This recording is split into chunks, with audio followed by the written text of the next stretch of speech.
పంచుకున్న శ్రీహరి ప్రసాదమే రుచిలెల్ల. పంచుకున్న శ్రీహరి ఆ ప్రసాదమే రుచిలెల్ల. ఆ ప్రసాదం పాడేశాడు.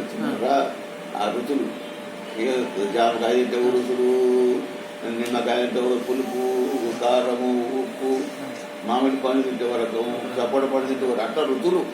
బెల్లం తింటే వరకు, చక్కెర తింటే వరకు, అట్లా అన్ని రుచులు ఆయన పాడేసినాడు. పాడేసినాడు తింటున్నాం. చేరి పారేటి నదులు శ్రీపాద తీర్థమే. ఆ నదులు కూడా మన కింద ఆయన నదులు పాడేసిన కిందికి. ఆ నదులు కూడా తాగుతున్నాం, పంటలు పండిస్తున్నాం. చేరి పారేటి నదులు శ్రీపాద తీర్థమే. ఈ భారత భూమంతా తన పాదరేణువి. భారత భూమంతా తన పాదంగానే పెట్టుకున్నాడు. పంటలు పండించుకుంటూ తినండి అని. దాంట్లో భూమిలిగా పోతావు, భూమిలోకి పుడతావు అని. ఈ భారతి భూమంత తన పాదరేణువి. సారపు కర్మంబులు కేశవ కైంకర్యంబులు. సారమైన కర్మం చేస్తుంటాం, ఎవరు చేయలేదనుకోదు, చేస్తుంటాం. రాత్రి పండుకున్నప్పుడు అన్యదా శరణం నాస్తి త్వమేవ శరణం మమ, అన్యదా శరణం నాస్తి త్వమేవ శరణం మమ. నేను నాస్తికుని, నాకేం తెలియదు. నువ్వు ఒక వంట మొక్క తినవంట తింటా, నేను నీకు మనిషి అలాగా గింజగా నువ్వేం చెప్తా చేస్తా, నువ్వు తప్ప మాకెవరు లేదు అన్నప్పుడు ఆ పర్వత వాళ్ళ మీద పడా. ఈ ముండా కొడుకు నా మీద బరువు పెట్టారు మరి ఆయన చూసుకుంటాడు. నీదంటున్నావు నీదంటున్నప్పుడు అట్లాగని పిల్లవాడు ఏడ్చినప్పుడు తల్లి ఏమంటది? పిల్లవాడు ఓ నేడితే తల్లి జోలపాట పాడితే పిల్లగాడు ఏడుస్తుంటే తల్లి జోంటుంటే పిల్లగా ఓ ఉంటే తల్లి జోంటుంటే వాళ్ళు మ్యాగ్నెట్ నిద్రపోతారు.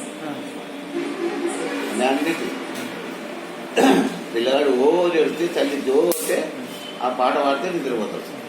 అట్లా మనం అన్యదా శరణం నాకి మేవా శరణం అమ్మ, నువ్వు తప్ప నాకెవరు లేరు, నీదే ఏంటంటే ముందాకు నా మీద బరువు పెట్టా కదా అని మనం చూసుకుంటారు. పండుకుంటే ఆ కేసుల కర్మ, మన కర్మ కేసులకు పోతుంది, కేసుల పుణ్యం మనకు వస్తుంది.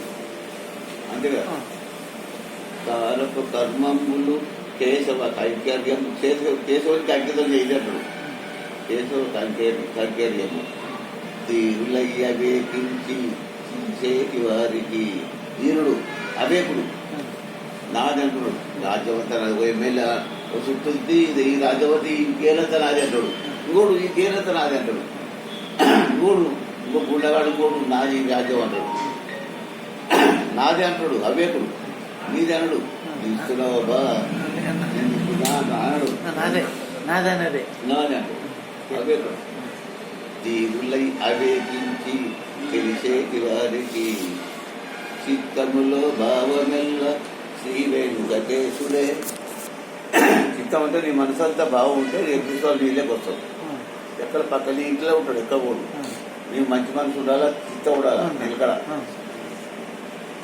నేను చెప్తా, నేను చెప్పే వరకు నిలకడ ఉంటే నువ్వు ఎంతవరకైనా పోలిస్తాను.